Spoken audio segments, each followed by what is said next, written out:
Hello and welcome to Movies, Films, and Flicks. I am Mark Hoffmeyer, and joining me is a man who chewed on some explosive gum and lived to tell the tale. It's DJ Valentine. I would love to say that I am pleased to be here, but before I even get into how pleased I am to be here, I just wanted to say, Tom Cruise, you owe me an apology. Not for the Mission Impossible movies. I love them all. Well, most of them. I need an apology from Tom Cruise, who lied in my face and said that The Flash was the greatest movie he's ever seen. I've seen The Flash. It is not the greatest movie I've ever seen. So Tom Cruise, you lied to me, damn it. You lied to me. Yeah, so did the new heads of DC. In the words of Norbert Morvan, it's a perfectly cromulent film. Like I watched it. I haven't really thought about it until you just brought it up. Don't think about it ever. If you think about it, it falls apart. It's like looking back at you turn to a pillar of salt. If you look back at The Flash. Yeah, that's what happened to someone who went with me. It was kind of weird. My buddy Mo Lightning, he's still in AMC Parkway 15, stuck there because he turned back. Yeah. Damn, do not, all of you listening to this fine program, do not think about The Flash. If you think about any plot, any plot holes, anything, anything, you will turn into table salt. That will happen to you. I should go look at him because I blocked them don't off. Don't look. Stay. I blocked it off, but I hope people aren't using him for their popcorn. A whole bunch of deers standing around licking him right now. It's adorable. Mo Lightning wakes up and like 70% is gone. Like, Mark, why? Where's my arm? The deer did it. The doe, Bambi came and licked your arm off. And I just thought that's a really cute deer.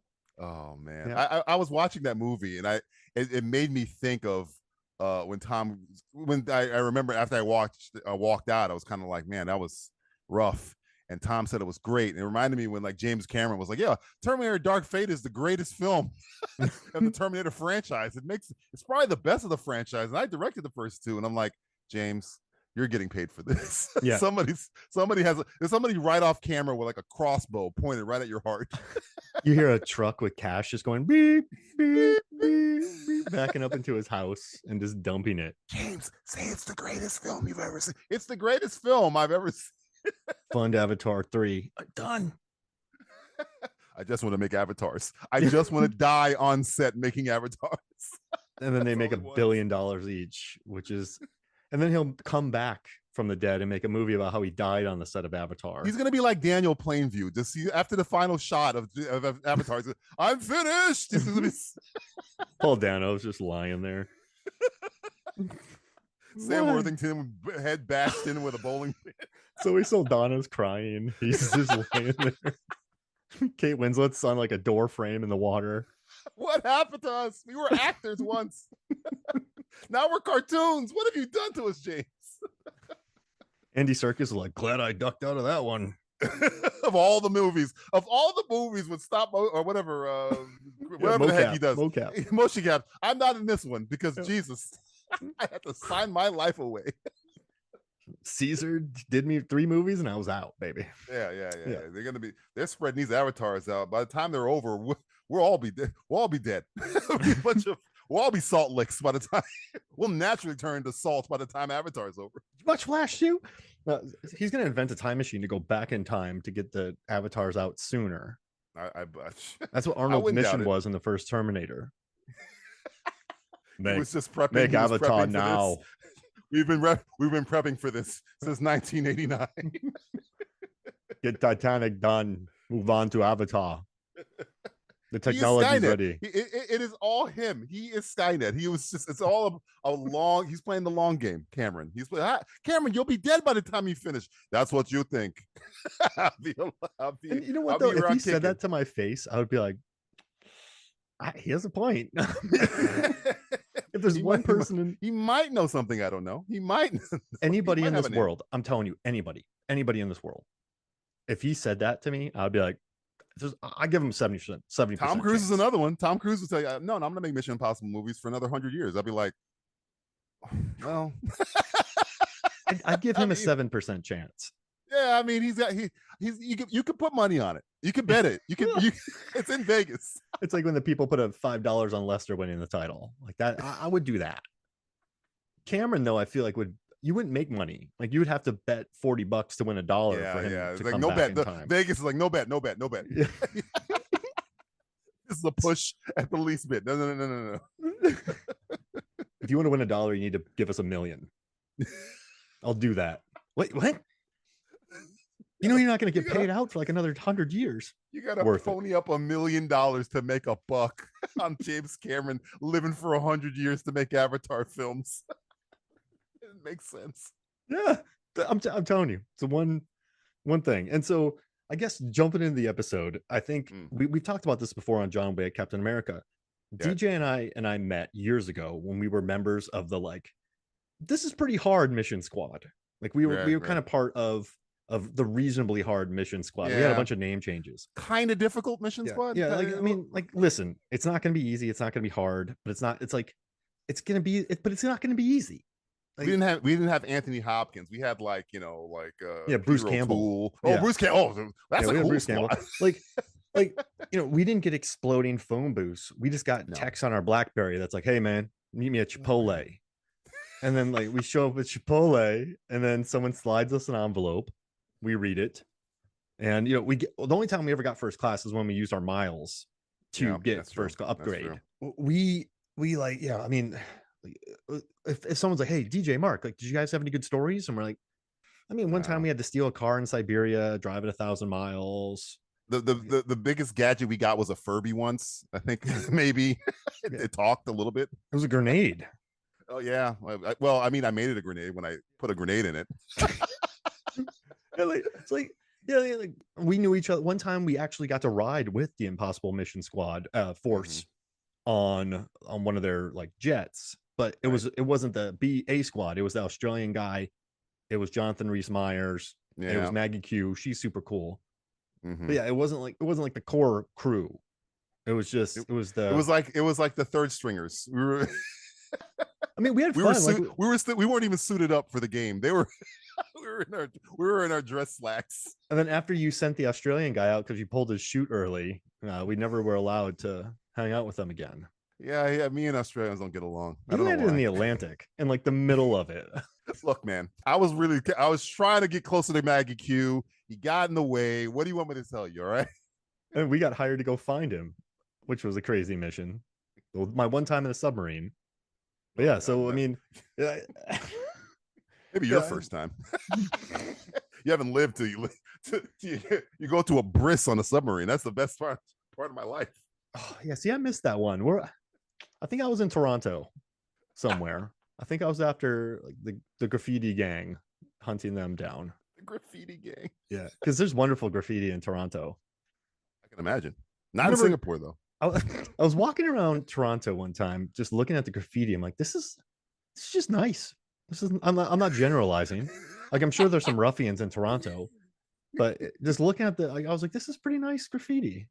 I was a big fan of the graffiti in Toronto when I used to work out there. With the graffiti artists, they ask permission before they spray on the buildings. Is that? Yeah, and they're so nice good. They are. One of the graffiti artists is so good. They did a mural of me looking at a wall of graffiti. That's how quick they are. It's a paradox. We're back to the Flash. I was like Spaceballs looking back and forth at the video, and then at the moment, what? All right. So the reason I brought you in is you love action movies. Yes. We love the John Wick movies. We Captain America: Civil War. We've talked about the action movies. I feel like you watch a lot of action movies. So when I was thinking about doing a favorite moments from the Mission Impossible films, that you were the first person that came to mind. And we're also talking in Dead Reckoning Part 1. I just got done with a huge job for fandom. I did a by the numbers episode for the entire franchise. So I just pretty much had to analyze this franchise frame for frame. So I'm just swimming with an impossible amount of Mission Impossible facts and stats and clips. So let's do it. Let's pick our favorite. We'll each pick our one favorite moment from each film. So you'll have 6 from all 6, I'll have 6 from all 6. And that's just a good way to cover the whole franchise. I think I have, you know me, it takes me like 5 minutes to come up with my 6. When you asked me this, I was like, yep. And I was done. See, that's why I wanted you though, because you know the franchise, right? Like this wasn't, I think there's a scene. And I just want to read something real quick though. So in 96, Mission Impossible comes out. 1996. It makes 457 million worldwide without inflation. Wow. With inflation, domestically, just domestically, if with inflated numbers, 375 million, which makes it the highest grossing aside from Mission Impossible 2. Mission Impossible 2, 366 million domestic when accounting for inflation. And it made 549 million worldwide. So these are movies that have always done well. I mean, the lowest grossing is Mission Impossible 3, but I think that was because Cruise was going through a rough patch. Yeah, right was there. Katie Holmes time. Yeah, and like 06 wasn't a good time for Cruisy. Like this was before Tropic Thunder. So I mean, he wasn't doing too great.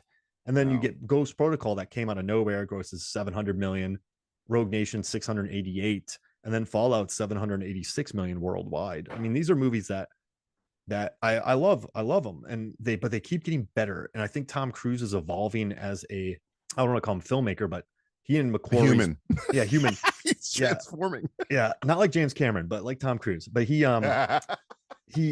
really learning how to speak the international language of cinema, because he's like, I'm going to put myself in the world's tallest building. I'm going to strap myself to an airplane.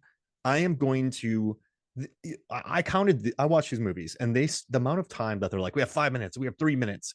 Our mission debrief, like with all Mission Impossible movies, they explain the mission to you, then they go on the mission, and a lot of times they have to pull a hunt and improv.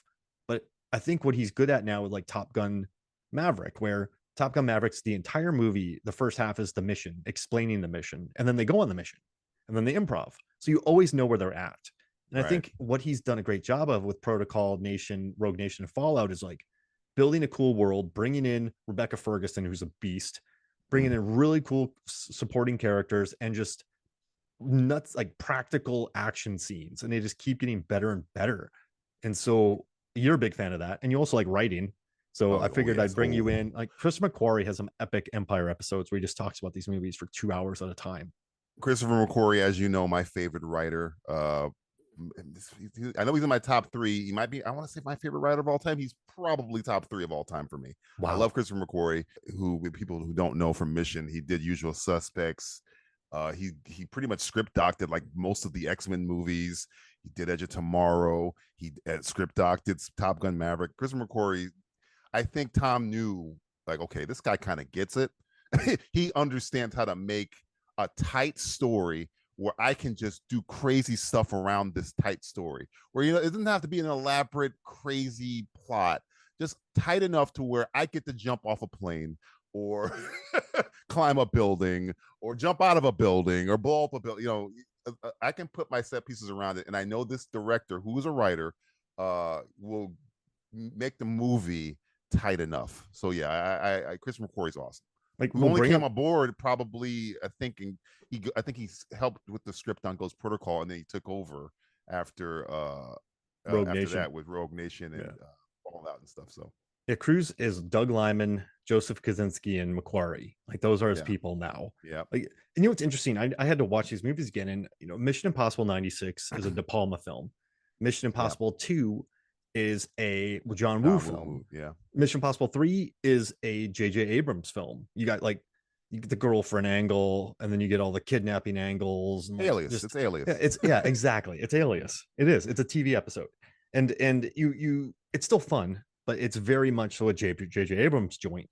But I think Ghost Protocol, Rogue Nation, Fallout sort of became Cruise films, even though you have Brad Bird and McQuarrie directing. I think he became more of a collaborator.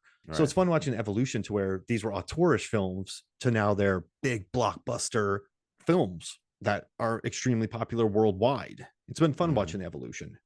Yeah, it didn't hit me till probably 3, where I was like, these movies are getting better, because I really like 3, and then 4 came out. And I was like, this is better than the last one. Then in Rogue Nation, I was like, oh, I think they figured it out. When we talk about Fast and the Furious, like, oh, they figured it out. Like, we know what the formula, the recipe of this is.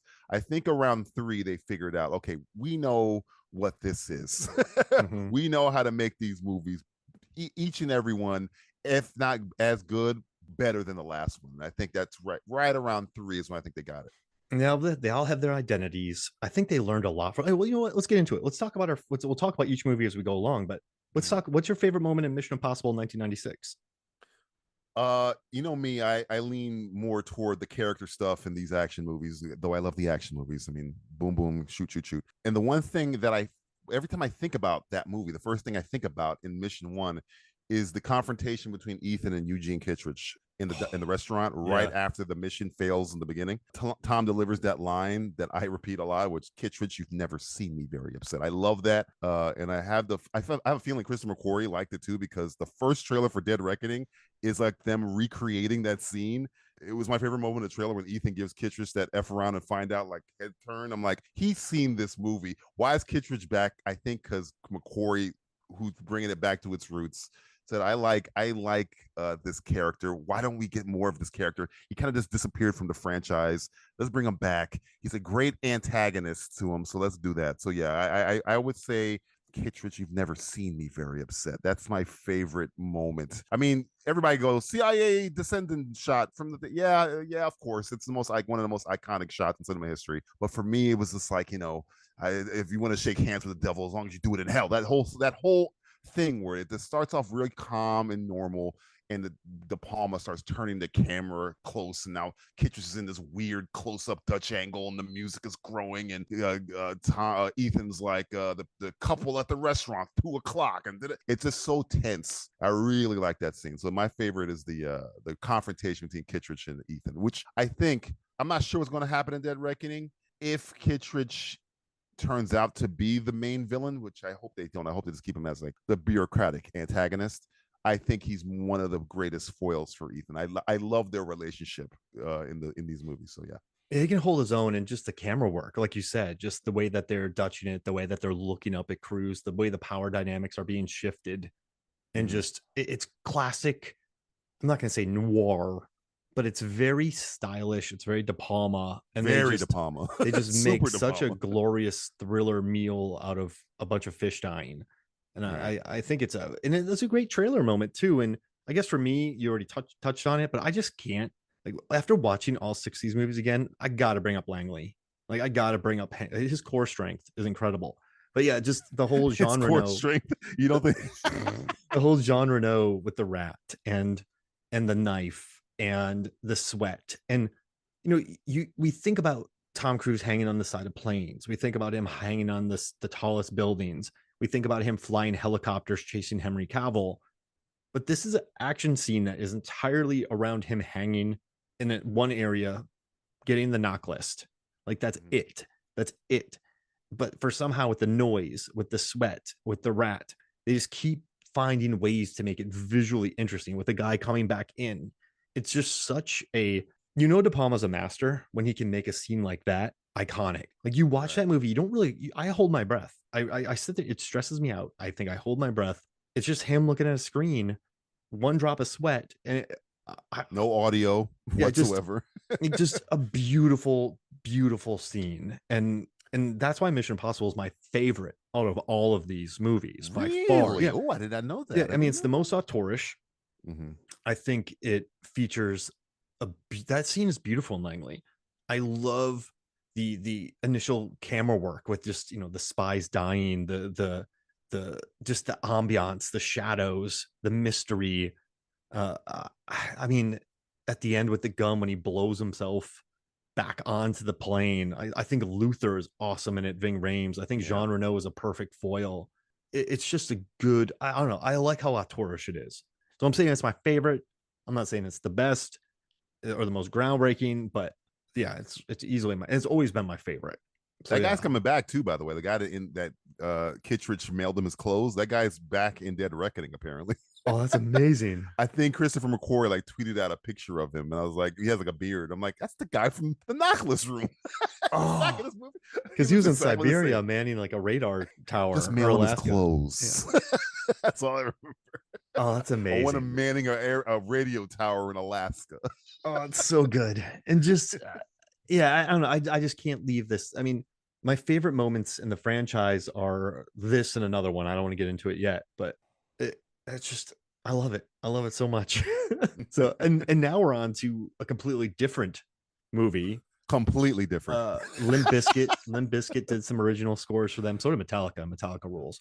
But this movie in 2000 though 549 million. Like this was a legitimate event, and it's just a remake of Notorious, but no one really knew that. I didn't know that. But yeah, a remake of Notorious, John Woo, motorcycle fights, birds, beautiful John Wooisms, people looking cool on boats, doves, doves. Just Ving Rhames and Chimera. Where's Chimera? What you have 20 hours to get the Chimera. Bellerophon. I need Bellerophon. Yeah. Where's the Chimera? He has the Chimera. How much time do we have? 8 minutes.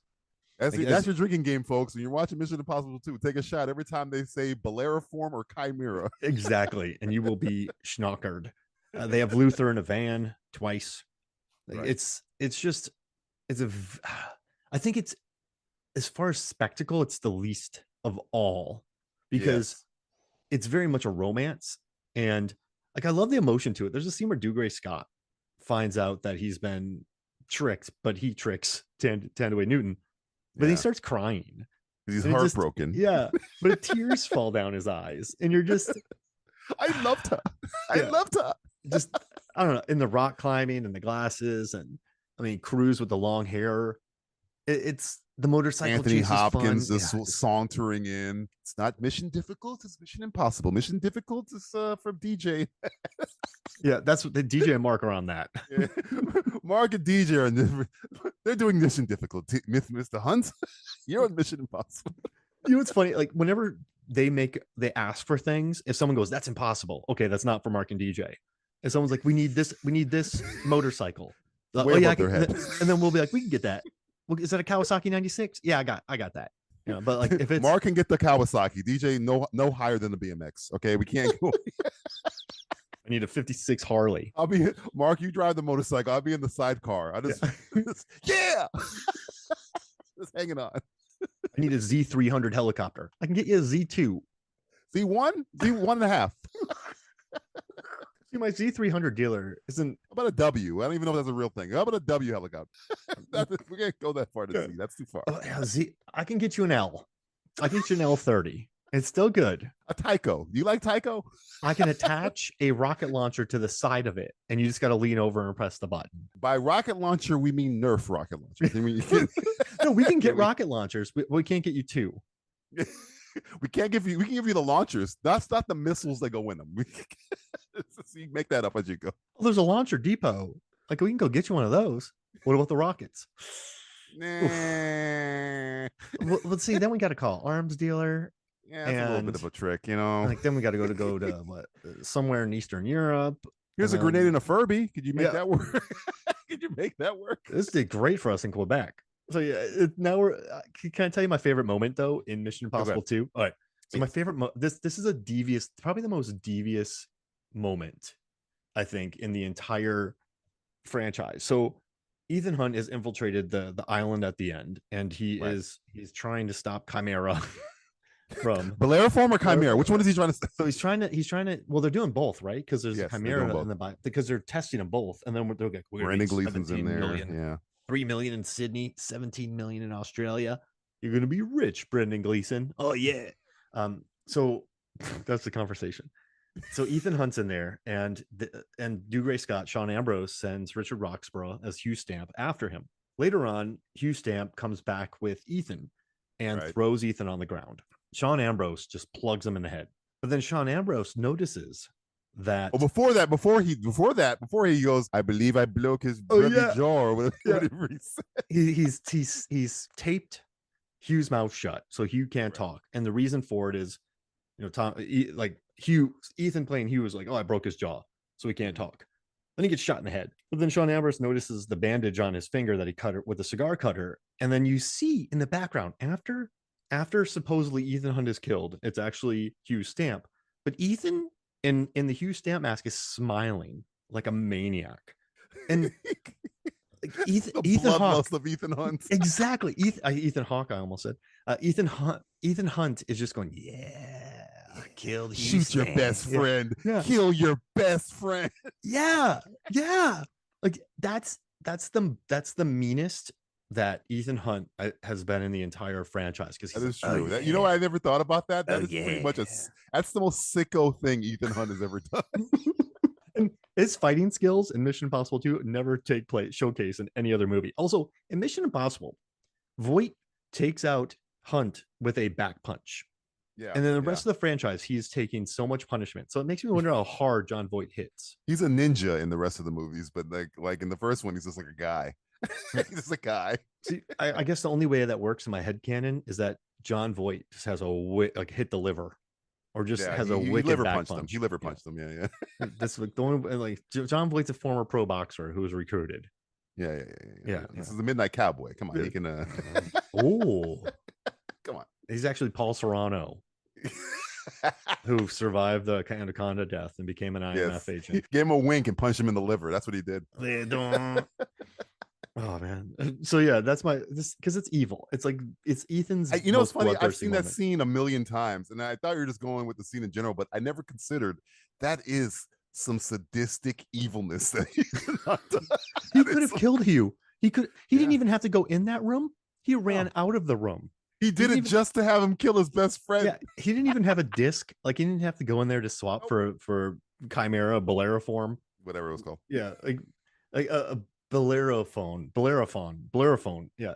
So he didn't need to do any of that. He just went in there and smiled like an idiot as Dougray Scott killed his best friend. Now I look at Ethan a different way. I'm telling you, that's what happens when you watch these movies frame for frame. You go, oh. You're like, why is he smiling? Ethan Hunt, why are you smiling? Yeah. Yeah, bleed. Brendan Gleeson. I'll see you when Edge tomorrow, Brendan Gleeson. You shouldn't have killed Dr. Vladimir. Just doing that to people. Evil Ethan. So that's I mean, this movie kind of aged poorly for me. I remember when it first came out, and I'm a huge John Woo fan. So I was like, oh, John Woo's doing a Mission Impossible. But I think the only scene in that movie that was, other than the burning door dove shot, that was very John Woo to me was the like maybe 5 seconds after the scene you're talking about is the motorcycle escape, not the beach stuff, the motorcycle escape where he's like riding on the motorcycle and he's using the side view mirror to shoot backwards. I was like, that's John Woo stuff right there. I do like that stuff.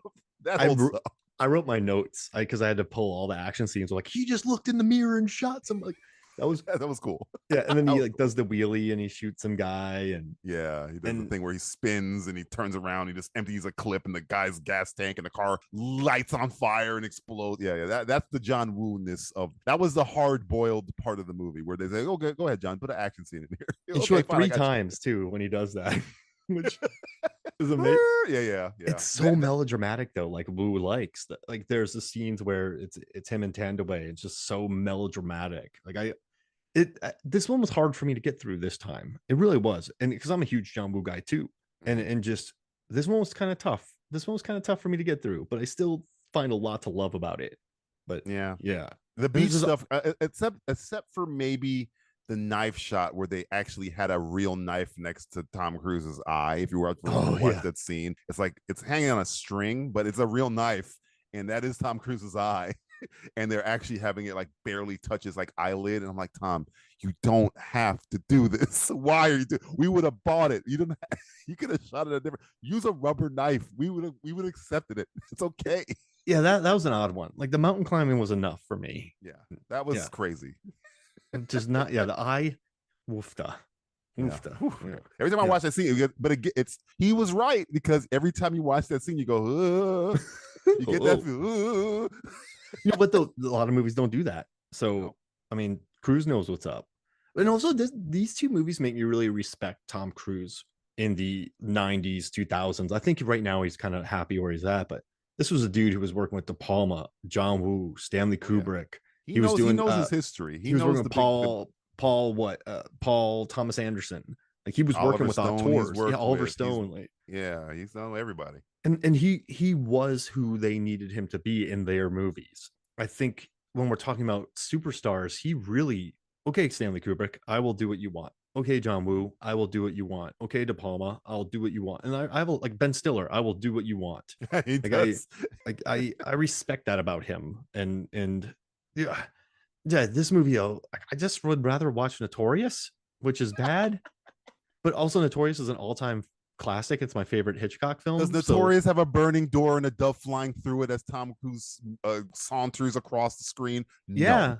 it does. I missed that scene. I must have been remember scene. In the like 33 I dozed off halfway through. I didn't know what was going on. It's like a chimera enough to keep you drinking. Somebody in Notorious kept saying Bolero form. These Nazis. But yeah, it's still a fun film. But yeah, I mean, I own it. I think I have several. I own all of these movies. Yeah, and listen, and I will watch it again when I get paid to do another Mission Impossible assignment. So I loved it, and I there's a lot of fun to be had, and I like how unique it is, and I like that it's Mean Hunt. Like, he kills the most people in this movie, so I did a kill count. Oh yeah, this is the body count of this movie is astronomical, and like 65 people in the airport. But this is the deadliest cruise movie, and so it's fun. It's fun seeing Cruise in a John Woo movie. I dig it. So you got to appreciate it for that. And now I guess he's a completely, as you were talking about how he is who the director wants him to be. This is a completely different Ethan Hunt, and I don't think we ever see this Ethan Hunt again. No, because the Ethan Hunt in the first movie and the movies that we are at now, I can make the dots, but the Ethan Hunt in 2 does not exist anymore. No, in this one, man, he's out honeypotting. There's like sex scenes. There's one in the third movie. There's a sex scene in the third movie, but like that's right after they got married. Like in this one, he's just like, oh yeah, honeypot this lady at a party. Like he's got the long hair, he's got the smolder. Like it's a total. There's no Ethan left in this anymore. Yeah, this is a romance novel, Ethan Hunt. I don't think this Ethan Hunt is around anymore. Yes, if Ilsa met Hunt in Mission Impossible 2, like it would be a completely different film. This is Fabio Hunt. This is not even. It is. There is the smolder happens. Like Dwayne Johnson watches this and gets jealous. Like he drops the smolder in this film. But Dwayne Johnson doesn't do sex scenes in his movies. Okay, the kiss in Jungle Cruise was the most sexual Dwayne "The Rock" Johnson's ever been in his life, in any movie ever. Wait, Southland Tales. Oh, I forgot about that guy. You know what? It's Pain and Gain, and then Jungle Cruise. Oh yeah, Pain and Gain too. Oh yeah. My 2 favorite performances are Pain and Gain and Southland Tales, because I feel like he takes and Be Cool, because he takes chances in those. Remember when he took chance? Anyway, let's go to the next. No, so read about Southland Tales. That actually stopped him from doing a lot of that. Like his manager and him were like, "We're not doing this again." So really? Wow. Well, it makes sense. It's worth reading about, because that movie is insane. Yeah, it's insane. All right, so I was watching Mission Impossible 3 again, written by Kurtzman, Orsi, and Abrams, like his guys. And it's like the rabbit's foot. What is it? I'm not telling you. And just the whole Ethan gets married. And also too, Tom Cruise in this movie, and when he's being slick at the party, that's not who Tom Cruise is. He's not that guy. Like that never reads as genuine when he's being that guy at the party. And then the whole movie where Luther's like, hey man, like you're getting married and you shouldn't. I'm like a Southern gentleman talking like Ving Rhames. But yeah, you should not. I don't know. Like it's like you shouldn't get married. You didn't buy it, huh? You didn't buy the whole. No. And then like the only reason she exists, so Philip Seymour Hoffman could be like, I'm gonna find your girlfriend. Oh, I'm Gene Hackman now. Wait, is that even Gene Hackman? I'm gonna find your girlfriend. I don't know who that was. That sounded like Patton a little bit. Yeah. So I'm being so I'm Patton there by way of George C. Scott, and it's I'm gonna find your girlfriend. I'm gonna torture her, man. I'm gonna take her. Man, I'm gonna be like Along Came Polly. I'm gonna drain it. I'm gonna dunk it. No, I don't know what you're doing now. Now you're doing. I'm just gonna get on the phone. Army or something. I'm gonna get on the phone and just yell, "Shut up!" Now you're Forrest Gump. You're leaning toward Forrest Gump. Wait, that's Punch Drunk Love. You're turning into Forrest. I'll do Capote. Nope, that doesn't even work. I can't even do his Capote accent in Cold Blood. I want a Capote version of Mission Impossible 3. Also, I'm just writing this book in Cold Hunt. In Cold Blood. Mission Impossible 6. I'm writing this down. Hold on. In Cold Blood, Part 1. Delete this. Cut the segment. I'm writing this down for a sketch on my show. Hold on. If you really want me to, we can wait 5 seconds. I'll let you have it. It's in my mental Rolodex now. Capote, Mission Impossible 3. Got it. Yeah, there we go. But this whole thing, like, just, and then you're married, and then he steals her, like they kidnap her, and then it's just very, it's just very simple, sort of contrived storytelling. And I do think, though, I mean, the Shanghai sequence when the parachute pulls him out of the building, the helicopter. I mean, when Kerry Russell goes down, like she's an awesome action star in this movie, and I was depressed to see her. Yeah. But I think my favorite scene, I mean, in the Vatican, right? Like this, the whole heist. But I think my favorite moments when Maggie Q gets out of the Lamborghini and they're gonna blow it up. She's like, "But it's a really nice car." Really nice car. Yeah. That was like the Really nice moment of car. personality that I really liked from her. And I don't know, like I dig that whole Vatican scene, like just the way they're running, they're working as a team, the whole Italian jokes about the smoke. And also that started off the trend in Mission Impossible movies where they show a classy leg shot. So like the Fast and Furious movies have butt shots. The Mission Impossible movies have Maggie Q and then Paula Patton and then Rebecca Ferguson and then Vanessa Kirby all doing classy leg shots. So it's I'm just talking about this as like a theme. So like I love that Fast and Furious has their sort of gratuitous shot, but in the Mission Impossible movies, it's all leg. So it's and they're always really, really, really well dressed at a swanky party. Like it's a swanky party leg shot is what. Do you think they have swanky parties at the Vatican? I'm not sure. I've been it seems all the time. There's one right now. Oh, really? Okay. Yeah, I mean, it's 4 a.m. there, but I mean, whatever. it's Italy. Yeah, I mean, people are still eating dinner. But I think my favorite moment though is when she says that, because there's just some personality there, and I dig it, and it makes me happy. A little bit of charm to her. Yeah, like, yeah. I thought that, and I love the protege. I think her and Michael Keaton have a fun kitchen fight in that movie, and I just think Maggie Q's underrated. They fight for a very long time in that movie.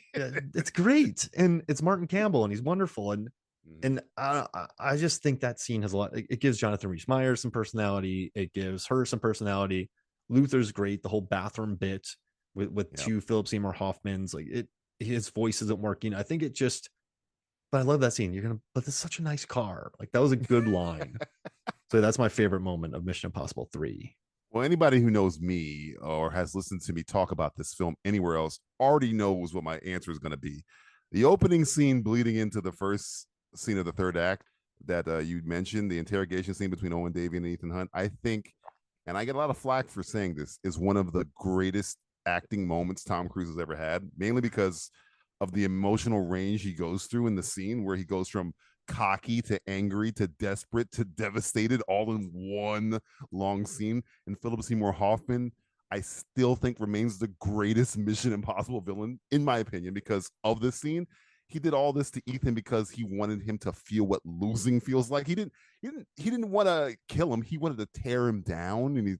And the way he kind of does it, you have a wife or girlfriend, because I'm going to find her and I'm going to hurt. He does it in the plane, and you're like, okay, where is this going? And then when the beginning happens, you're like, what? How do we get here? And when you see everything happen at the end, and he's just like, if you look at it back and watch him, he doesn't care what Ethan's saying. It's nothing. He just wants him to feel it. He wants him to know that whatever you do, like, oh, where's the rabbit's foot? It's in Berlin. It's not in Berlin. He's just messing with him the whole time. I love that scene so much. And just watch that scene and just watch Tom Cruise. He literally goes through 5 different emotions on the drop of a hat, and he loses. You get to see with Ethan Hunt, other than I guess maybe Mission Impossible 1 in the scene with Kittredge in the first one, is the first time you see Ethan, how he feel. You see him deal with losing. And not just losing, you just watched your wife get shot in front of you, and you couldn't do anything about it. And for a long moment there, that's how his story ended. He thought he lost his wife until they ripped the tape off, and then Billy Crudup shows up. He thought that was it. He thought that I failed. I completely failed the woman I loved. So there's only 3 moments where you get to see Ethan have that. Mission Impossible 1, this, and another movie that I'll talk about later. But yes, that the where's the rabbit's foot? You want the rabbit's foot? It's in Paris. You want to know where in Paris? It's not in Paris. So I just love everything about that. Yeah, PSH is great in the movie. Yeah, no, he's very strong. Great villain. Good shoe work at the end from him as well. Good shoe work. And also too, this started off the trend of Cruise. I know in the second one, Thandwe Newton injects herself with Chimera, which allows Hunt to escape. But in this one, Michelle Monaghan brings him back. In the fourth one, Paula Patton saves him and Renner before they die. In the fifth one, Rebecca Ferguson saves him.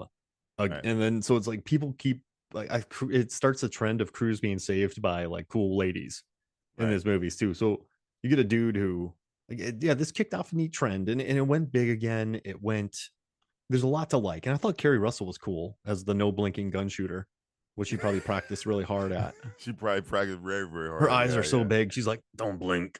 But yeah, I think this might have been. I mean, now my second favorite team too, because I thought they're going to interchange the teams now they kind of have the set team now. But when they were interchanging the teams, because Mission Impossible 2 had a really weak team because Luther, sure, but the Billy Boyd guy, that could have just been anybody. They didn't really have a strong team.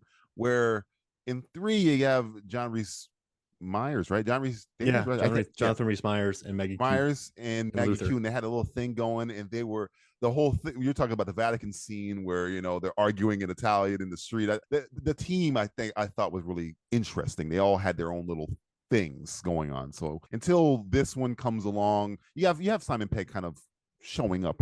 This is like the birth of his character, Benji. But this was my favorite kind of ensemble until probably Rogue Nation. I think that's my favorite squad of all of them that they've had in all these movies. And like Rhys Myers is super sassy to everybody on the comms, and Maggie Q gets knocked out of the helicopter, which delays the defibrillator, I believe it is, and then she gets shot, and she has to apologize to Hunt. So she's a really great agent, but for some reason she just keeps setting Hunt back. But it's cool. I don't know. There's a grounded thing to it. Like there's danger to this world that I like. So yeah, I definitely dug it. Like it brings a danger back to the world. It definitely goes away from what Woo did. It became less Woo, more. It kept the action, but didn't make him, a crazy action star. He was more. It made him more of a guy with bigger set pieces than the first one. So like they kind of kept the set pieces of 2, but they made him react and be hurt. Where in the second one, he was just like a superhero. he was doing all types of crazy stuff. Here he's doing crazy stuff, but like in the second one, he jumped out the building and he lands, he's perfect. In the third one, where he's trying to get the rabbit's foot, you don't even see him get it, but just the fact that he makes the jump and he's struggling, it's like, okay, that makes it more grounded, where he's like, he made it. He can tell him, he's like, okay, I'm okay. That part was made, I think, the Ethan Hunt character, where we watch, we love John Wick and stuff like that, and Commando and all that stuff, where these guys are almost super heroic, where Ethan does the same stuff they do, but he adds a little John McClane to it, where he gets damaged. He's hanging on by his fingernails. He's like, he has a fear that the John Wicks don't really have, and the John Matrixes don't really have. The Ethan has the fear of a human. So after 2, part 2, he was a John Wick character in part 2, but this one he was like a dude. When the car almost hits him, when he gets pulled out of there, when he's running, when he's crying. No, you're absolutely right, and that. You're like, this makes me. I want to see Jack Burton in this movie now. God, well, Jack Burton would just be an idiot. Philip Seymour Hoffman would kill Jack Burton so fast. And then Maggie Q has to finish the mission. You have a truck or a semi. I'm gonna find it. I'm gonna blow it. I'm gonna strip it for parts. I'm gonna kill you right in front of it. Whatever your payload is, I'm gonna give it away for free. You want to know what my payload is? You got to go down to Texas. It's not in Texas. I got good reflexes. Just he throws a knife at him. I don't know. Like it's all in the reflexes, Davian. It's all in the reflex. He kills Davian. He kills Davian by the car. The car hits Davian. He goes, Jack, are you okay? It's all in the reflex. Hey, would you quit rubbing on me? I'm getting a little uncomfortable here. And just if I'm not back in 5 minutes, call the National Guard. We're in Shanghai. Sure, whatever. Hey Jack, do you know how to skydive? Yeah. Is that a real lie? Yeah. We need to have a Big Trouble in Little China show once. I love that movie. That movie's amazing. Watching Kurt Russell run in a tank top with boots at the end to fight PSH. Have him having the climactic battle with the villain with lipstick on his face. Amazing. And he can do outfits. Like Tom Cruise has an outfit in this movie. Burton can do outfits. I told you can make a Big Trouble in Little China with Kurt Russell right now. It'll work. It'll be perfect. Would you shut up, Owen? You just yabber on. I do remember the story. You were on Deep Blue Sea, the podcast, and you said that you went to watch it, and after Sam Jackson died, your dad was like, "All right, we're leaving. Like we came to see a Sam Jackson movie. Got him there immediately. I did feel that way a little bit when Kerry Russell died because I was like a big Kerry Russell fan. Then she got kicked. And I was like, "What?" I was like, "Why?" I was like, "Why am I here?" Hey, how do you think I felt when Emilio Estevez died in the first movie? Get out of here. I'm out. See you later. Felicity leaves. I was a huge Men at Work fan. I was a huge Men at Work fan. Keith Davis in that movie too. Great guy. I hate Rent-A-Cops too. What are you talking about? Repo Man. What a movie. That is a movie. That's a beautiful movie. What a picture. That's a picture. Oh yeah, that's a cult classic. All right, so let's move on to Mission Impossible 4, right, which was kind of the turning point. It was kind of like the Fast Five of the franchise, I would say, where people kind of went, oh, so if we just put Tom Cruise, smack him on the side of a building, and then toss every single problem known to man on him and his team, everything breaks. Yeah. Okay, so I'm just gonna jump on this. This is my favorite scene. I don't care. It's an all-timer scene. The Burj Khalifa in Dubai. It's every time I see it, I could watch this on an iPad Nano and iPod not Nano, and just feel stressed out from the height of where they're shooting. But what I love so much though is, okay, they get there and they're like, oh, hey, we can't get into the server room, so you have to go up on the windows. And they're like, oh, okay, well, you have 22 minutes. Oh, awesome. All right, so here's these gloves. One of the gloves doesn't work, and he finds it later. And then he has to he has to blast his way in with a laser and some crazy kicks. And then he has to die hard his way down there, but the rope's not long enough. And then the people are early, and then the mass machine breaks, and then they have to pivot. And then Paula Patton kills Lea Seydoux. Yep. Jeremy Renner's eyeball gives him away. Yep. And then the Russian cops show up. Yep. And then there's a sandstorm. And And it's just like you're watching this movie and you're just going, yep. Like it's all going wrong. Everything is going wrong. But it's so much fun. And that's what's fun. Like, in the original, Cruise had to pivot for sure. But just the amount of things that they kept piling on and on. Shoot, the thing that gives him his mission brakes. The first thing he uses, piece of technology he uses brakes. Yeah, they go to rescue him. He's like, no, I'm getting a prisoner out. Like nothing goes to plan. Like the Kremlin mission goes wrong. And it's like, okay, so this is the plan. Everything goes wrong for Ethan Hunt. And then when he is doing good, we just make him sit on the outside of a building, and then the masks break. And then the eye thing isn't great. And then Lea Seydoux gets killed. Like it's just it's a ton of fun, and I love it. It's a beautiful movie, but that whole sequence is my favorite of the film. Like I know I'm being stock. I'm very rarely stock here at MFF, but I feel like I got to be I want to be earnest this episode because this is a beautiful scene. So that's I saw it on IMAX too. I have in my notes here.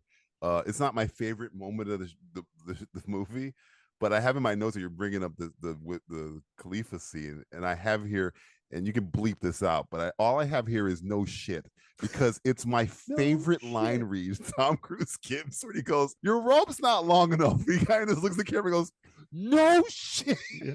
So good. Oh man, and Brant's being so annoying. He's like, you have 8 minutes.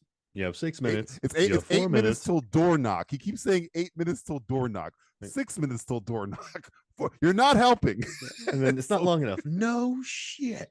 It's so good. It's that was the most that came from his soul when he said that. It was so good. It's like, you're here to take my role, Renner. I hate you. And listen, I like Renner in this one too, and I like Paula Patton. Like the physicality of good. Patton. She's on her own. She's in her own movie, by the way. She's on a revenge tour because Sawyer got murked in the beginning of the movie. You know what's Sawyer? You know what? I wrote that dude from Lost. That was what because I couldn't remember his name. Yeah. You know what I don't like?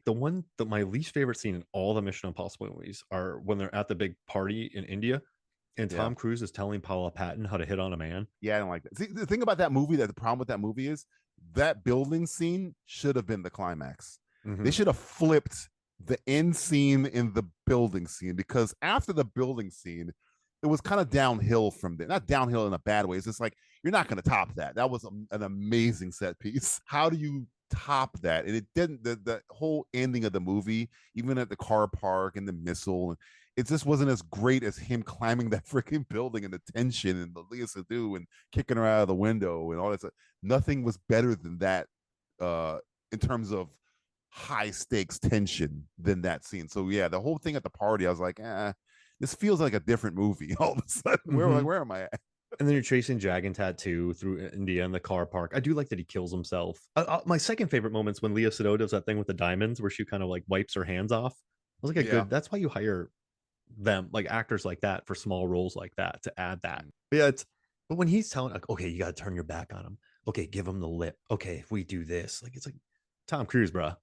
Like, is this it felt like his movie making technique. Like, no, we're gonna do this. Like, this is because Thandwe Newton said on Mission Impossible 2, he would stand in for her and do the role her way, the way he thought she should. Yeah, and so, I mean, that's just whatever. But when I'm like, why are you telling Paula Patton how to hit on a dude? It was the most random scene in the movie that just didn't sit right with me. It's funny because she's in this and then she jumps to Bond. So she does the American James Bond and then she does James Bond, Leah Sado. She jumps from one to the Oh man, she's awesome, dude. There's a movie she's in called France that not many people have watched. John Waters put it on his top 10 list. And it's a Kino Lorber release. And she's like just enchanting. I can't wait to see her in Dune too. Yeah, she's gonna be great in that. So she's just like just down for whatever. Cool actor. And so I mean, she's great in Bond. But yeah, what's your favorite moment in this? When I first thought about this film, I thought about the prison break sequence. But the more I thought about it, and again, I love the character stuff. I love the scene, and people might not remember the scene in which Ethan forces Brandt to reveal himself by making him use like instinctual reflexes in front of the team. Like Renner plays Brandt as like this paper pushing nobody mostly through the film. And like you're saying, he's like annoying and all that stuff. But then Ethan clocks him easily, like holding his own in a fight during the diamond exchange scene. So Ethan later like aims a gun at him, knowing he'd easily disarm him, giving up the ruse of him being just a guy where he's like, oh wait, this guy is trained. He's a badass. Then you find out why he was hiding it. And Renner's like explaining like his guilt of what he thinks he failed. He thinks he failed Ethan and got his wife murdered and stuff like that. Whole thing, that whole explanation of his backstory, I thought was really, really good. Where he's like, we were sent to guard him, and I left her a minute, and she was taken, and da, da, da, da. But just leading to that, because that whole movie, I'm like, why is this guy here? Why is Renner here? Right? He's not. He's just, this guy's supposed to take over the franchise. And when the moment he pulls the gun from Ethan, I'm like, oh, dude, this guy's dope. Who is this guy? And then when he explains who he was essentially a bodyguard or whatever. And that regret, which is paid off at the end, where he makes Renner see that she's okay. He didn't fail. I was like, oh, that's real good stuff. I like that character stuff, which made me like Renner, which angered me that he's not in any of these anymore. Hopefully he'll show up in Dead Reckoning, but he hasn't been in any of these since Rogue Nation. Yeah. So I kind of wanted to come back because I like that character. I like Brandt. I like him being the yelling with Alec Baldwin. You know what I mean? Yeah, I thought he was gonna fill in for Baldwin. I thought he'd be the new Baldwin guy. So yeah. Yeah, he's so good in this movie. And I know Luther is at the end of this film. He doesn't really appear until the end, but I would normally miss Ving Rhames, but the team is strong in this movie and they all have their own stories to tell. Benji's is the young the young plucky guy. You have Brandt, sort of the mystery, and Paula Patton just wants revenge. She has her own revenge tale to tell.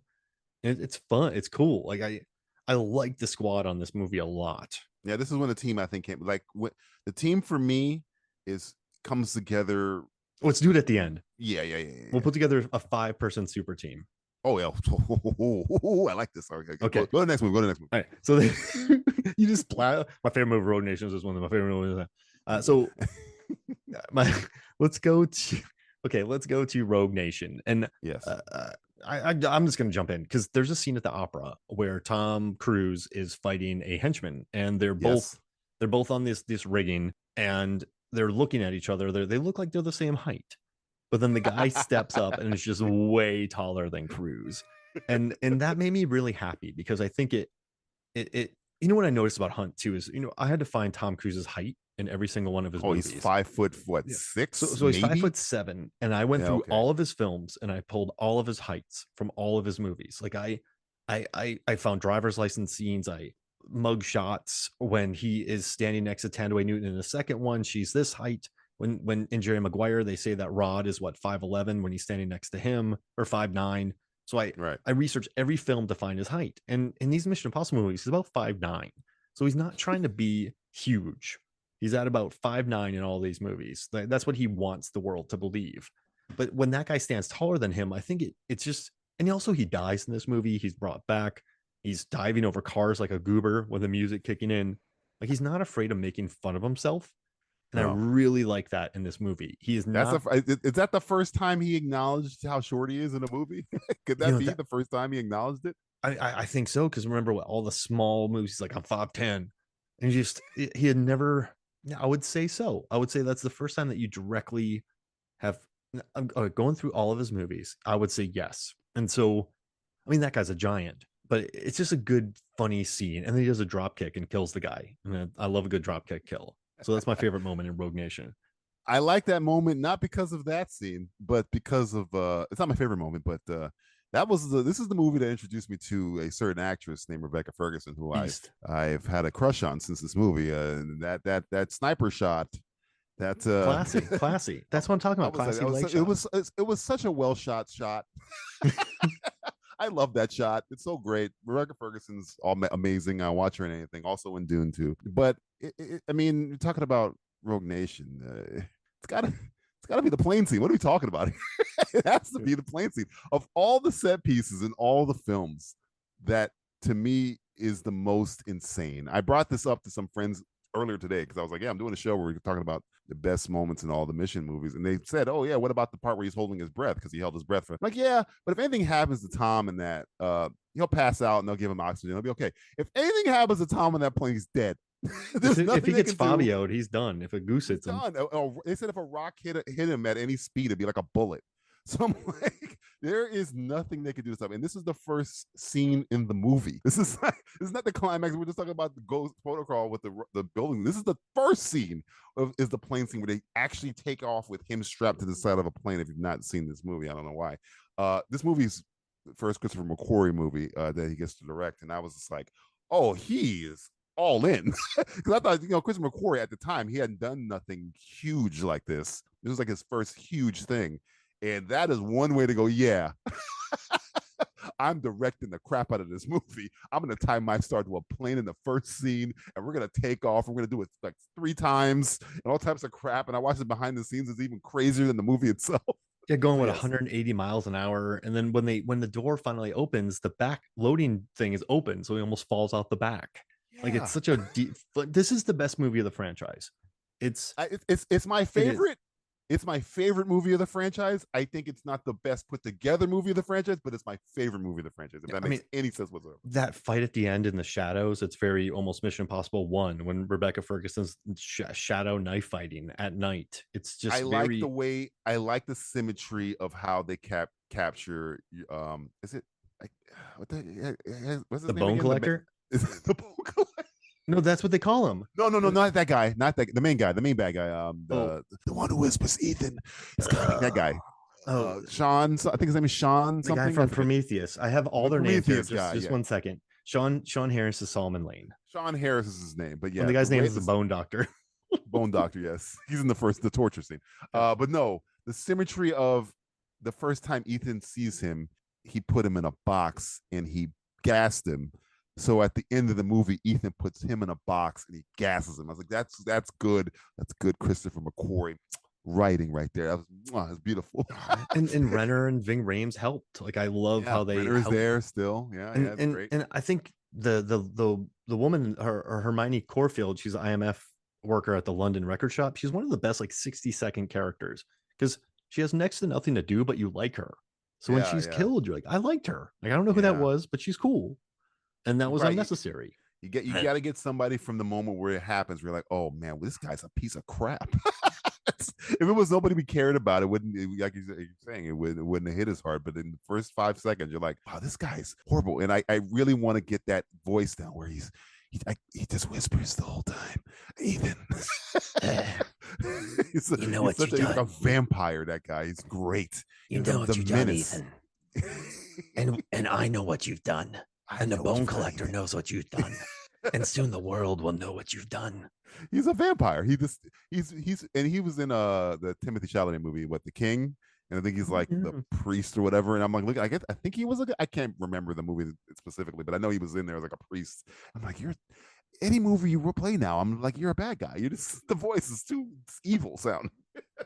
Ethan. He's not my favorite bad guy, but he's a very consistently good bad guy. So yes, I do like Rogue Nation the best. I just think in terms of logistics, it's not the best made one. But if somebody goes, what's my favorite mission movie? I say Rogue Nation. Rogue Nation is awesome. Yeah, that's my favorite. Oh no, Mission Impossible's first. I go, I'm just gonna say my order now. 1, right, 5, right, 4, really, 6. Mm-hmm. Because there's no scene in 6 that's as good as the Burj Khalifa scene for me. And then so I've said I have 3 and 2 left. I'll say 2, then 3. Really? Wow. Yeah, but see, here's the thing. I love them all. Like this isn't me going, oh, I hate 3. This is me going, I like 3 a lot. I dig it, but I just don't like the rabbit's foot. I don't like the whole. You don't like the mystery box of the rabbit's I'm gonna find your girlfriend and I'm gonna get her. And then that's not. He sounds nothing like that. I don't know what voice you're doing now. I'm gonna find your girlfriend. I'm gonna go get her. Pee Wee, your Bobcat Goldthwait. So I am going. I'm going to. No, that's Arnold. Okay, I am going to. No, you gotta go low, but you gotta keep it in your neck. You gotta go. Well, you have a wife or girlfriend, because I'm gonna find her. I'm gonna hurt her. I'm gonna kill you right in front. You got to keep it like right in the back of your throat, where you're almost like you're almost doing Buffalo Bill, but you're not doing Buffalo Bill. You're kind of like right on the edge of Buffalo Bill. Where you're going full Ted Levine. Fat person. That's Buffalo Bill. You gotta like bring it back. You gotta go low register. You gotta go. Do you have a wife or girlfriend? Do you have a wife? Nope, I can't do it. No, I'm just saying now. But yeah, it's I don't know, 3. The whole thing about 3 though, just you have a girlfriend, I'm gonna get her, and Hunt's like, no, you're not gonna get my girlfriend. And then I love the fact that he says that, and the first thing he does after he escapes is he gets his girlfriend. He does not joke. He goes, hey, I'm gonna get your girlfriend right after I get out of here. And what does he do? He gets out of there and he gets his girlfriend like 5 minutes after that happens. A lot of villains say that and they don't really go through. Told you. Told you. Hey, Ethan. Told you. Told you, baby. But yeah, I love all of them. I really do. I just watching it again with Luther lecturing about the girls and just I don't know. And then he wants revenge for his partner because Felicity is killed. And then he's like, oh, you got my wife. And then he's like, oh, I'm gonna go get you. And then it's just nah. I love it, but the bodaciousness of 2 kind of supersedes my love of 3. But I adore them all. You like Sean Archer? Not Sean. Is it Sean Archer? Yeah, crying because his girlfriend cheated. John Ambrose cheated on. That's the best scene in the franchise. He's Sean Ambrose is legit torn. My girlfriend left me. That's what you like. Yeah, I do. It's beautiful. Like sadistic Ethan Hunt giggling as he makes a man kill his best friend in some old boy type of scenario. Go ahead, Sean. Kill your best friend. I broke his jaw. And he's scared because he knows somewhere in another universe, Ethan Hunt's the Joker, apparently. I'm gonna burn all this cash because I want to burn the world down. You have nothing to threaten me with, Sean. Doing the licking that Heath Ledger does. I'll tell you where to find him. You a lizard? Is, Maybe. They call me Ethan the Lizard Joker Hunt. All right. Boy. So did you say your favorite moment in Rogue Nation? Oh yeah, the plane scene. So we're on the Fallout before we get to our super squad. Yeah. All right. So we've already talked about the super leg moments. So I'm not going to bring up the White Widow. I love Vanessa Kirby in this movie because awesome. she's unhinged. She just doesn't. First time I saw her was The Crown. She's awesome in The Crown. She's so good. And just the way that she stares through him and has this maniacal look in her eyes at all moments. It's just wonderful. It's perfect. And great callback. See, I think Christopher McQuarrie likes I think he might love Mission Impossible 1 as much as you do, because this is the first callback to Mission Impossible 1 because she's the daughter of Max. Yeah. So that's from the first movie. So, and now he's bringing Kitchers back in the next one. So I think he loves Mission Impossible 1 more than you. I think he might be. Well, he needs to write Mission Impossible 8 about my love based on my love of Mission Impossible 1. Ethan, I'm back. Wait a minute. I take that back. The guy who was the bodyguard for Max is in Ghost Protocol. Yeah, he is. He works I for. forgot about that yeah, guy. He works for the guy that he got out of prison, his dealer friend. Right. That's a really fun callback. Yeah. So yes. my favorite moment of Fallout is not Wes Bentley, who's like, "Oh, hey, gee, Ethan, you want to hang out with my wife? Like, this is totally great. Like, come on, like, hang out. Like, let's like, who's this mysterious, good-looking man? Come have dinner." Like, it's not that part. We've already talked about the bathroom fight. I've talked about the bathroom fight ad nauseum. Yep. I love Henry. I love when good old Henry Cavill gets hit by lightning, and then he just talks shit. Superman gets struck by lightning in this movie, guys. He talks shit to Ethan Hunt, like, "Oh, I told you should have done that." Like, he's just like, "Oh, oh man." I'm not. Listen, the biggest problem with this movie is that we talked about Chimera before. If you drink every time they say plutonium or mention time in this movie, you're going to be on the floor quick. You know, you're just going to be done because we got to get the weapons grade plutonium. Like, where's the plutonium? Oh, we got to go get that plutonium. But my favorite moment is when they use Benji finally gets to wear a mask. He's Wolf Blitzer, and they trick the guy, and it's just a whole set. And I thought you were going to go the other Benji gets to wear a mask scene. Oh yeah, that one's good too. But I love the whole setup. Like, that reminds me of One again. That reminds me of when they kind of do the classic mess around with Ethan Hunt, the CC Winston mess around from New Girl. But yeah, that's my favorite part because I like the actor a lot, the Norwegian actor. I also just dig that Benji finally. Oh, Benji doesn't get a mask. Benji gets a mask.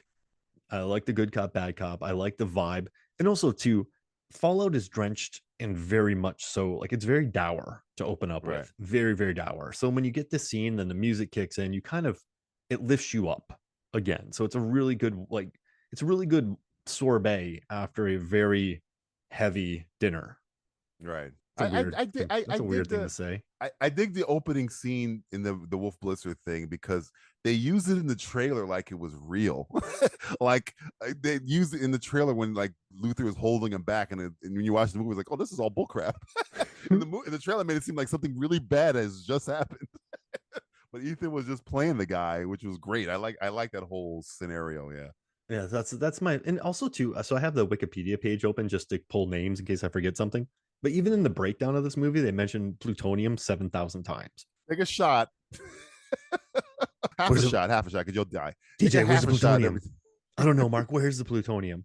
I don't know, DJ. Is the plutonium? I mean, you can over there. If you want to really be courageous, take a shot every time they say the word Ethan. You're going to be in a lot of trouble. Ethan. Listen, Ethan. Where's Ethan? Ethan's my best friend. What's Ethan doing? And he really likes you, so don't mess with his heart. In the words of Fergie, don't mess with Ethan. Albies, we have the meats. Don't funk with his heart. So stupid. Also, I love the brutal fight scene between Ilsa and Prometheus and Simon Pegg. Like, that's my runner-up. That was my runner-up. That's a brutal fight. People get love that fight. It is so brutal. It's really brutal. I know his name's Solomon Lane, but I like saying Prometheus. Benji gets strangled in that scene by a rope, and I think he barely lives. Like, he barely lives. So yes, I love that fight. That was my runner-up. But yeah, I thought about it. I was like, what's the scene I really like? Because, you talked about, everybody knows the cock in the arms. Go ahead.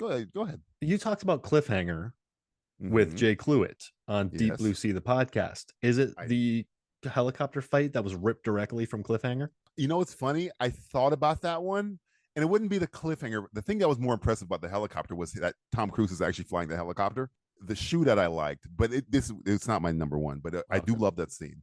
There's nothing in this movie I don't love. The only thing I would say my runner-up was the 2-on-1. The one right behind the 2-on-1 fight was the reveal of Michelle Monaghan. I love that moment where he's like, he tells her, I'm so sorry. Like, he realized he tried his entire life to keep her out of it, and he realized this whole end game was to kill her. And he's like, oh, and they both realize what is going on without saying a word. Wes Bentley's like lost in the song, like, what's going on? Hey, great guy. He has no idea what's going on. But that look that Tom has with Michelle Monaghan in that moment, I really love that moment. That was my third one. But My number one moment in Mission Impossible Fallout, which I think is the best made, not my favorite, but the best made movie, and we haven't mentioned it yet, is Tom running after Cavill through London. I think it's all what we all want and expect for Tom Cruise movie, him running, even though this is not the best running scene of Tom Cruise in this franchise. 3. But it's 3, definitely. The way this running scene happens and how long that might be the longest one, and the way it ends with Cavill just holding up a picture to shut him down, like, yeah, stop. You're not gonna, I get away this time. It just pulls your heart right out. Cruise broke his ankle shooting that scene, and they left it in the film, and because he did, shooting was delayed, and we got the most glorious disaster that was the digital mustache removal of Henry Cavill Superman in Justice League because of it. So if Tom doesn't break his ankle, that the movie finishes on time, Cavill can shave, and Justice League would only be a third as terrible as it is. So I think this running sequence is maybe the most important running sequence in 2 franchises' histories. Oh, that's amazing. Think about that. Wow. That mustache, that might be the most important stash in the history of Warner Brothers. And expensive. It almost ruined DC film, DCEU. Oh, that's amazing. Wow. That's a great pull. And like, wait, I had it backwards. Like my Benji's in the van hacking. He's like, oh, I have my iPod backwards. Take a left. And just hearing him, like the humor too. Like, I gotta go to the right. I gotta jump out this window. And everyone's like, oh man. I'm jumping out a window. Oh, I'm sorry. Good luck. Yeah. It's a great scene. And I did the math on that. I did it for Fandom, and he's actually faster than Olympic. He run for? So he runs on the Millennium Bridge, which I've been on before. So that's a long way. And the thing that he runs from the solar panels, like that, he runs that faster than an Olympic sprinter. So how did you get the distance? How far he ran? It has to be like miles, right? So I got his top speed, and that's when he was running on the thing. But yeah, he's running at one point. He's running faster than a sprinter. I got Olympic sprinter. Because I did the math of how long it was and how fast he cleared it with a broken ankle. I mean, I think he breaks his ankle when he jumps from one building to the other, and the part where he's running on the Millennium Bridge, I think it's 6 weeks later. I believe they said it was 6 weeks later. So it's like he just healed his ankle, and you're telling me he's running at the speed that equals an Olympic. Well, with the editing, but still, he looks 6 weeks after a broken ankle, I ain't running anywhere. He looks great. Also, like that movie's good for me because that's when my Tom Cruise running article came out, was before in 2018. That was a huge article. And also, Tom Cruise retweeted my Edge of Tomorrow review in 2014. So he's been big for my career, and he has no clue who I am. But I'm like the Remora feeding off his movies. But yeah, I don't know. It's a perfect moment. I'm glad you picked that. Yeah, that's a great scene. And how about this? I just want to say, starting with Mission Impossible 4, he starts limping. So in the 4th one, when he gets hit in the car park, he's limping. In the 5th one, when he gets injured and he starts limping, he has to get carried out. In the 6th one, he gets in a motorcycle accident, he starts limping. So I like that Ethan Hunt in 4, 5, and 6 can limp. Like, he's not totally tough. He's not invulnerable. That's why I like it. All right, so I got a team. It's in my head, and I want to put it together. Okay. So I guess we got to do Ethan Hunt, right? Of course. I guess we need a hacker. So I'll do Luther. You're going Luther, okay? Because you got to pick between Luther and Benji. Oh, man, Benji's so that's too tough, man. Benji's a lot. But get this: I'm going to take Jane Carter, Paula Patton, and I'm going to take Sabine Moreau. She survived the fall. She got sucked into another window that was open, and she lived. Okay. So she has like a shit-kicking grin on her face, and she's like, "Oh, hey, Jane, we're working together now. We need her alive." And then Jane's like, "What? What is this? Why is this? Kicked you out of a window. I got sucked back into another one. I'm like a bad penny sweetheart. I always turn up." And then I'm going to take Maggie Q from the 3rd one. Love Maggie. I'm Zen. Awesome. Jen. Like they never really give her a name. So wait, your top agent is Ethan. Yeah. Your hacker is Luther. Your support system is Paula Patton, Léa Seydoux, and Maggie Q. Yeah. Okay. All right. I can dig it. I I like Declan Gormley, but who's your control officer? Oh man, it's gotta be Homeboy. No. Do I want Lindsay Ferris? No, she's dead. Do you want Lawrence Fishburne? Do you no, because in this whole movie, he's like, where's Ethan Hopkins? I'm taking Renner. Baldwin? I want Renner. Okay, I dig that. I dig that. I dig Because that. I don't want conflict for once. So in the first one, we're after you, Ethan. The only in the second one, Hopkins is just totally cool. Like Hopkins is like, yo, boy. Hopkins is on vacation in Yeah, that he's movie. like, hey, we're IMF, son. And like Ethan never in the third one, Ethan has to run away. In the fourth one, he's disavowed. In the fifth one, Right. they get shut down. In the sixth one, he has to run from the CIA because Tom Wilkinson's like in the fourth one, like for Yeah. like 5 seconds. he gets blown up. But then like Angela Bassett's like, oh, okay, so Henry Cavill's bad, but I also don't trust y'all. So like y'all in trouble. I don't know why she's Southern. I don't know why she made a Southern. I think she's from New York. I'm just terrible with accents. And I have never nailed an accent in my life. I just want everyone to know that. So when, I shouldn't even try. I don't even think I could nail someone. If I grew up next to somebody, my neighbor in Florida, I could never match their tone. I'm just terrible at it. But yeah, you gotta be. You have to be bold, terrible at them. That's what we do. We're horrible at them, but we just make them boldly bad. I say. Yeah, do foghorn leghorn of accents. There you go. But I'm telling you, that's my team, and because I don't want conflict with Renner. I'm tired of IMF CIA conflict. I'm so tired of it. Just send them on a one mission. Mm-hmm. They all. Ethan has to think... go honeypot. He has to go honeypot Jennifer Connelly, who is a weapons dealer, the aunt of the White Widow. Oof. I mean, I'm already buying tickets for this because you said Jennifer Connelly and the White Widow in the same scene together. Vanessa Kirby and Jennifer Connelly in a scene together. Please? They make sense as yes, please. Niece and aunt, and so he has to go back there and get her, and then they have to go to Australia. Right, they have to go to Australia, and then they just drive in the outback and a car breaks down and lions start circling them, and then it's just a survival thriller. Oh, see, I don't lions in Australia. Oh, they're on. Sure, why not? They're on. That doesn't even make sense. It's in a zoo. Don't worry about it. It's in a zoo. Oh yeah, they're in a zoo, and they get 12 monkeyed. It's the world's largest zoo. Yeah, wait, yeah, they get 12 monkeyed. No, wait, didn't the movie... They go back in time? Wait, what's that crazy lion movie with Melanie Griffith? Roar. Where did that take place at? Oh, did somebody die making that movie? This is what happens. So if Mission Impossible 2 is a notorious remake in Australia, they're going to make a Wake in Fright remake in Australia, because the movie was in Australia. So it's Mission Impossible 7, Part 1, Wake in Fright, The First Terror. You've jumped 3 genres. That's my movie. Wow. Well, I mean, it ain't gonna bomb. I can tell you that. People will be lined up around the corner to see it. I gotta see this. I gotta tell you what, they're not relying on formula. That's good. No, I can tell you right now. You want something original? Here you go. This is the most original remake of a TV show from the 60s I've ever seen. Did you hear that? A guy came up with this on a podcast, just having a joke. Kristen McQuarrie they gave heard him money. $250 million they gave him to make this movie. Apparently, it should have only cost him like 30, but he just whatever. Could have gave it to the poor, but he decided to make this. Let's see what happens. It always blows my mind. This movie cost $350 million. How about you just make a $50 million movie and give the rest to somebody? Indiana Jones cost $297 million to make. It's going to make a third of that, but sure, $297 million to make an Indiana Jones movie. I guarantee you it's not going to look anything as good as Raiders does. Is that out next week? For maybe 50. Oh, yeah. 29. I got to write a review for that. I'm sorry. Asteroid City.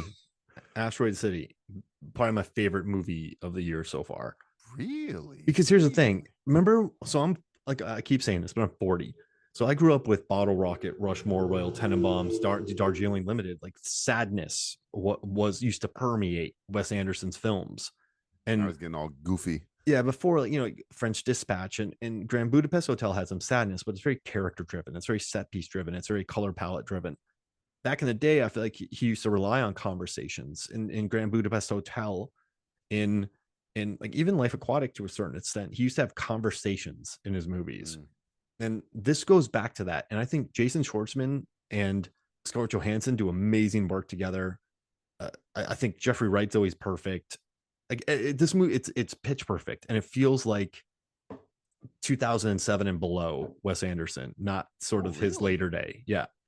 Oh wow, well, it's a good year for Jason Schwartzman because he's in the Spider-Man movie as well. Yeah. So Man, he's a totally different Schwartzman, dude, and he's amazing in Spider-Verse. Oh my gosh. yeah, I didn't even realize it was him until like after the movie. I was like, oh wow, that was Schwartzman. I think he's gonna be a big deal in the next one, but like the way they set him up, I was like, oh wow, that character was way better than I thought he was gonna be. They need to give Johansson a nomination for Asteroid City. I think I think she's snake bit, man, because she should have been getting she should have won for her. She should have won for Lost in Translation. They just don't give her stuff. I don't know why. You think she would be a darling, but I think somebody's working against her. I think because you saw Tom Cruise, speaking of which, talking about her. He's like, I'm gonna work with her.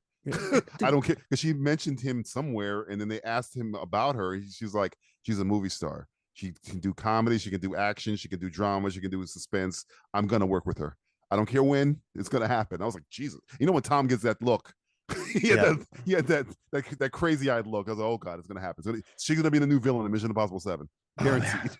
And like, Jojo Rabbit, dude, she was amazing. Yeah, she's great in that movie. She's been nominated for that. And then like Don John, she's a completely different person. And I'm not trying to go there, but like Under the Skin, she knows exactly what that role is. Like Lucy too. Like she's like I think her best performance is her. I love that movie. And and she's not even there, and she was a replacement, and she's fantastic.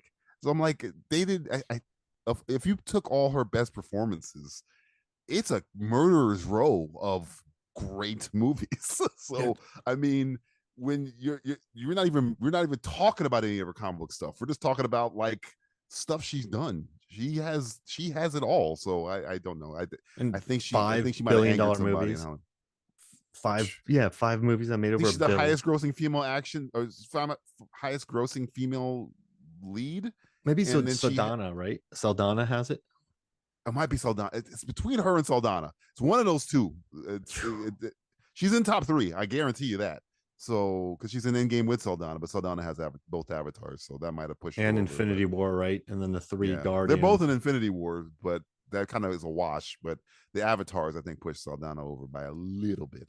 Just like, but like Joanne, she takes chances, and she's awesome. She's a great actor. Great actor. That's why I hate seeing her misused in the Avengers movies. But whatever. We're talking about Mission Impossible, and like, also our homeboy is in Match Point. Oh yeah, she's good in that too. Crap, I forgot about Match Point. Vicky Cristina Barcelona too. She's in freaking Horse Whisperer as a little child. Ghost World. 8-Legged Freaks is dope too, man. Yeah, man, she's good, man. I think I just did it. She's gonna be the new villain in Mission Impossible 7. I guarantee it. In Australia. Oh yeah, she's in Australia. Well, no, I'm just saying that my Wake in Fright. Oh, I forgot. I think talking about the movie Australia with Hugh Jackman. I was like, no. Scarlett Johansson was in that movie. Mission Impossible Part 9, Wake in Fright. You're calling it? I think you're gonna call First it Mission Contact. Impossible Australia. I thought you were gonna call it Mission Impossible Australia. Like NCIS Louisiana. It's just a TV show now. It's literally it's full circle now. The TV show has become a movie, has become a TV show. Listen, give me 30 mil. Give me all those actors. Give me Roger Deakins. Oh Jesus, come on, bro. Roger Deakins is 30 mil by himself. Give me Denis Villeneuve. Oh geez, what the you just pitched me a $300 million movie. You just pitched me Indiana Jones. That's what you just pitched. Somehow my movie just moved to Budapest and took over every soundstage and became $400 million. I want the best cinematographer, the greatest director, and all of the biggest movie stars ever, and I wanted to do it for $50 million. Y'all get back end, and you can become associate producers. Movie will never be made. This movie will never be made. The onset blow-ups would be incredible. That's the 9th ring of production hell you'd have named. like sandstorms, look, real sandstorms. We have no money. Monsoons. We don't even have catering in this movie.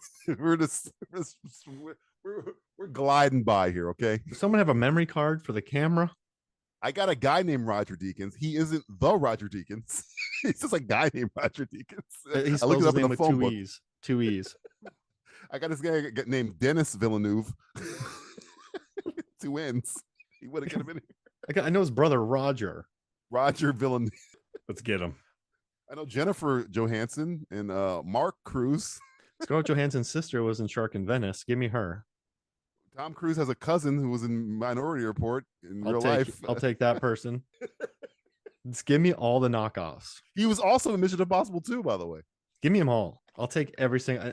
Give me. You know what? I'll even take $5 million off my budget because I'm not getting the big names.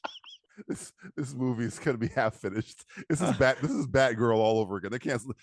David Zaslav's canceling this. Warner Brothers gonna look at it and go, "It's better for everyone's career that we just can this and get a tax break on it." We don't have to. We're not just canceling the movie. We're going to destroy it. We have to. We have to kill it. Where's the gasoline? Where's the gasoline? Do you have a movie or a girlfriend? Because I'm gonna find it and I'm gonna hurt it. You cost us $30 million, Hoffmeyer. I thought I'm gonna kill you right in front of it. I thought a Mission Impossible remake of Wake and Fright would be an amazing idea. You told me something about lions, and I got a guy named Lions here. That's about as much you can afford because you can't afford a real lion. We can't even have CAD to like build stuff on the computer. You just drew all the sets on napkins. It's a kid from preschool drawing with crayons. That's our storyboards. What are we doing here? I was at TGIF. That's all I had. It's just yellow and green. It didn't even have it all the colors. That's what they gave me. You know how many iced teas I drank drawing this to keep me there? I didn't even like seared salmon. What am I doing here? I should have gone to Chili's and gotten the sandwich that I always get that I always regret. No, I don't even know the name of it. The Reuben? It's fried. Oh Jesus! It's like a fried thing. And I get it, and I never enjoy it, but I always order it. Called again. diarrhea? Is that what they call it on the menu? I think it's just called like this won't work for you, Mark, but you're just gonna order me anyway. It's called regret. I don't know, order 2 regrets, please. It's called like a cartoon. I don't know what it's called. All right, let's get out. Oh, what's your team? Oh, my team. I'm going with lead agent. No, I'm gonna go backwards. Control. No, I'm gonna go the other way. Hacker Benji. I want to have duos in the field. I'll probably put Maggie Q and Renner, and Control's gonna be Ethan Hunt, and lead agent is Ilsa Faust. I'm gonna flip the script. Ethan's hanging up his shoes, but he's gonna be the Alec Baldwin character, and the new lead agent is Ilsa Faust. Wait, can I do that too? No. Oh. You wanted lions on safari or something. That's we're not going on safari. We're gonna stop some kind of it's always some chip that destroys all internet or something. We're gonna go find that. Can you call it the Rowan Gardner? But throughout the movie, like in Rookie of the Year, everyone's calling it like the Garden Hoser or the Nerf. Somebody fell off a building and broke their arm, and their arm healed in such a manner in which they can hack into any computer in the world. They call it the Rowan Gardner. The Garden Hoser? The Rutabaga? The Rutabaga. Let's get the Ramakausian. Benji, what are we working with here? Well, Ethan, he can hack into any computer in the world because of his tendons. His strong tendons. We're going for the Ruzakutchits. The what? Gary Busey's here inexplicably. I don't know why. Oh, try the Salisbury steak. I gotta tell you though, Gary Busey's I'm telling you, Rookie of the Year is a good movie. Gary Busey, the most normal Gary Busey's ever been in a movie. He's warm and he's a perfect mentor. And the mom in Rookie of the Year is a badass. Like there's a scene where the guy throws a ball too close to her and she pulls the garden shears onto like a guy. Like she's like that. I just had to watch it again. I love that movie. I think it's a good movie. Good movie. Like the kid is good. Thomas Ian Nicholas is just insanely likable. Daniel Stern's hilarious. Let the big dog eat. I like the reveal that he won the World Series at the end with the ring in the sky. Yeah. I like that. And his dad was just a guy who ran away, like didn't care, and he knew about it, but his mom was the pitcher. Yeah. Here's the thing. I think Major League is my favorite baseball movie. Rookie of the Year is top 5. I'd say that's a top 5 baseball movie. It's beautiful. And Ebert gave it 3 stars out of 4. He's like, I shouldn't give it 3, but I just love it. Like it's a very doesn't make any physical sense whatsoever, but I love this. It's just a good movie, and everyone's likable. Like the team, they're not a-holes to them. They're all nice. Right there in terms of realism with Air Bud, but it's still good. when like the kid's batting though, everyone's afraid. Like Gary Busey won't watch. Like everyone's freaking out. Like it's It's and then even they're like, it's just greed. Like, we need to fill the things. Like, we're gonna get him signed with Pepsi. And then, the main reason why the boyfriend wants to send him to the Yankees is because he sees the woman just flirting with Gary Busey. And he's like, I'm not gonna send this kid there. Like, he's a kid. And then he's like, well, we'll get rid of Busey and you'll have your lady. He's like, ooh.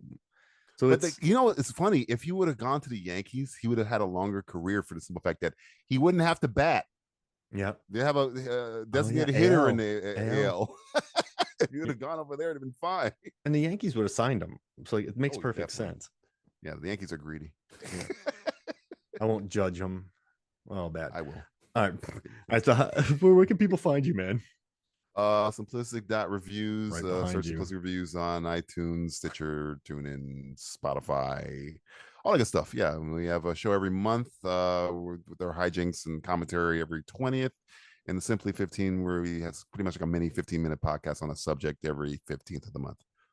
Oh, and you can find me doing occasional voice work. Yes. What was the last thing you did for us? I forgot. I thought wasn't I Ernest Superman? Oh, you were Ernest Superman. You're gonna be on our Halloween episode. I'm editing it now. You were a narrator, I think. I was a client. Wasn't I a client? I think. Were you client and narrator? I can't remember. A shifty guy. Remember? Oh yeah, baby. I can't remember. No, it was me and you pitching the Death Star. That's what it was. Yeah. The Jay Cluett. That's what we were doing. It's fun. Y'all gotta listen to it. Not just my stuff, the whole show. That. Yeah. It was like I was a scumbag in your thing. What was I a scumbag? Something. Yeah, I think one of your notes to me was like more dirt baggy. I was like, oh, I can. Yeah, be more dirty, be more grimy, and this eel. I think I started rubbing my hands together before I like to get in the character. Before that, oh yeah. I think I watched Car Wash. Just like, yeah, be that guy. Oh, that's a good note. All right, man. Well, DJ, thank you so much. This was awesome, and I really had a blast talking about this. My pleasure. I can't wait for Dead Reckoning. Wake and Fright. Or Wake and Fright. I fear that both is going to end on a cliffhanger, but yours is going to end with lions. I don't know how. We're gonna have 3 cliffhangers this year. Jesus, I know. I can't. When is Dead Reckoning Part 2 come out? You must know this. They just had to shut down filming because of the writer's strike. So I don't know now. Oh no, I can't wait 8 months for the conclusion, because they're going to leave it on some. You know how Tom's going to do it. Somebody's going to almost die or something, and we're going to be stuck here like Infinity War all over again. Great. There's 3 of them this year. Man, when that Spider-Verse... Oh, no, I'm not going to talk about it. All right, well, hey, thank you so much for joining me, man. This was awesome. No, my pleasure. All right, so for me, Mark Hoffmeyer, and for DJ Valentine, this is Movie Sons of Flicks. We'll see you next week.